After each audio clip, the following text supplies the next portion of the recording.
Peace, y'all. So excited to get back into this, okay? So, right now, today, tonight, it's currently raining outside too. I think that's like perfect. We're getting into the Four of Pentacles. So, let's start with the ancestor today. Ashe to Granville Woods. I got his name right? Yes, Granville Woods. So, his nickname is the Black Edison. I don't know why his nickname would be the Black Edison because he is the inventor of I believe it was called inductor telegraph, aka the telephone. So, and electricity. Edison, they say Edison was the light bulb. Look at this man with the light bulb right there.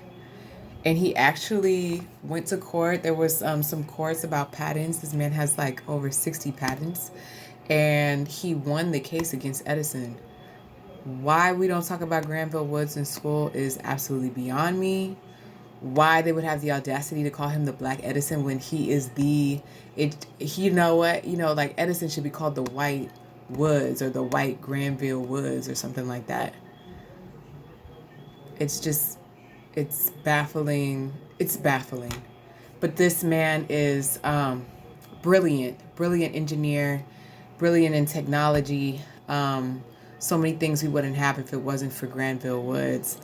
And he was actually paid. Now, now I want to say maybe Alexander Bell Graham paid him for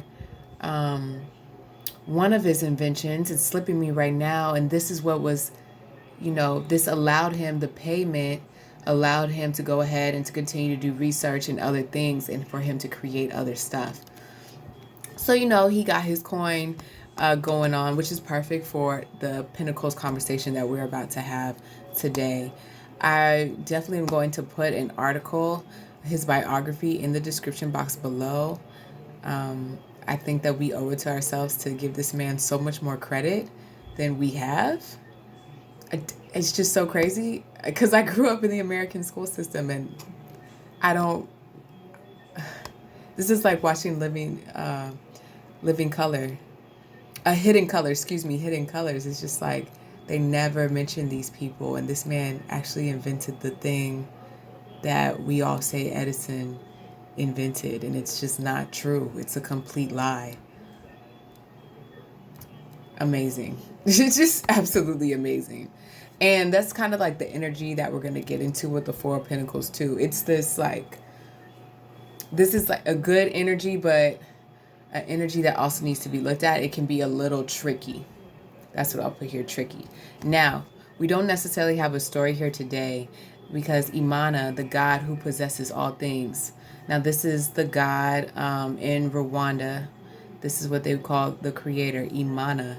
And now, you guys know I'm always bad at saying these names, but I want to say Burundi or Rwanda religion. And again, I'm going to put the link in below, but hopefully I got it right. Imana would be the creator and the God who possesses all things, created all things, made the first man, and such and such. He does all these things and he always goes back to sleep in Rwanda.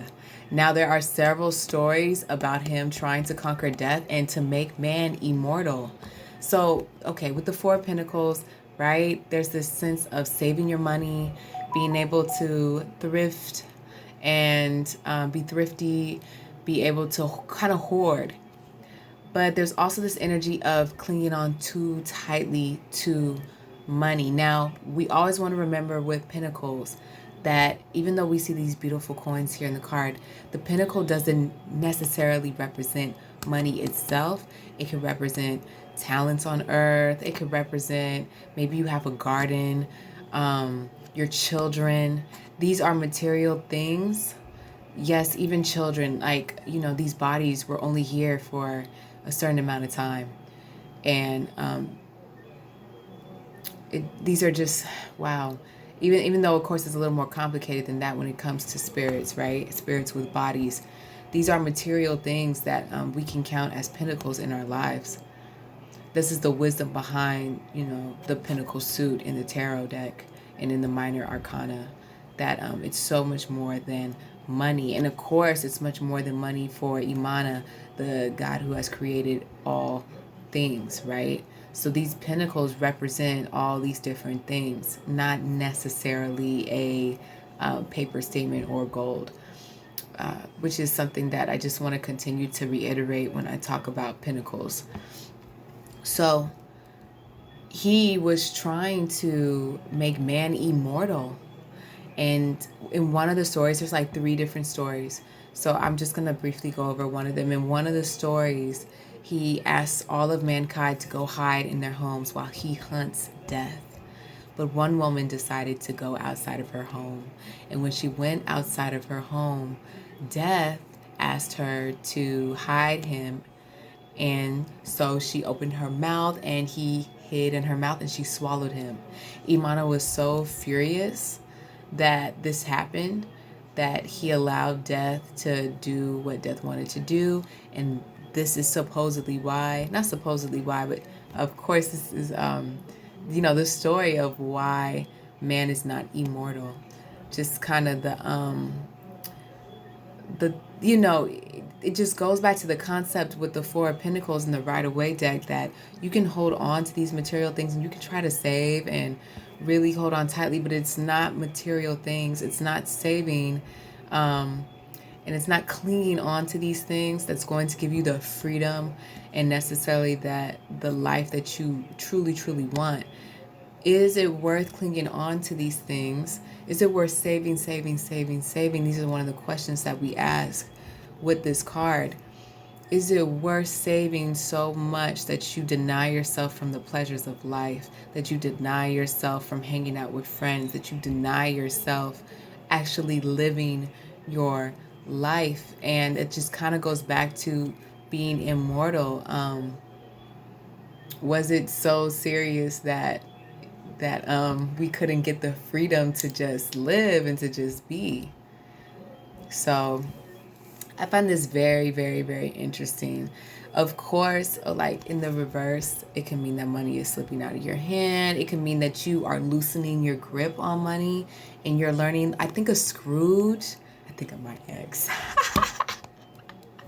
But I think of like Scrooge when I see this card. Not that Imana represents Scrooge, but this is just the general, theme of the 4 of Pentacles. Just somebody that's holding on so tightly.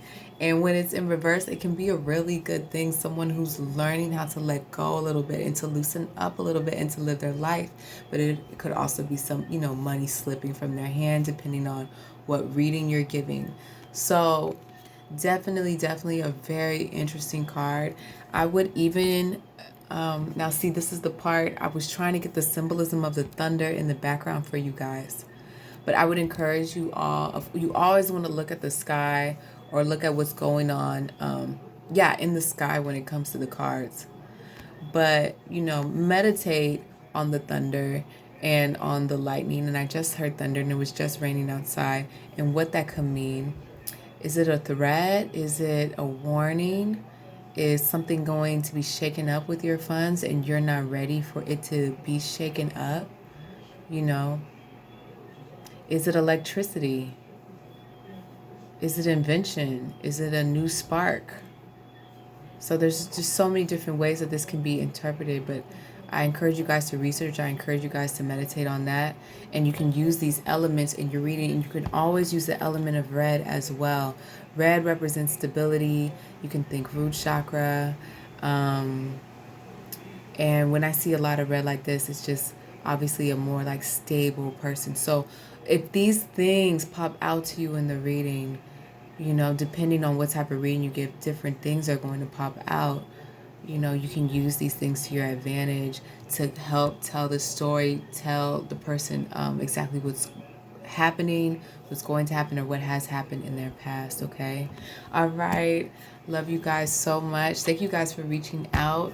And I don't want to make this too long, but it's just really good to be able to share these with you all and it be appreciated. So can't wait to share more. All right. Love y'all. Bisous.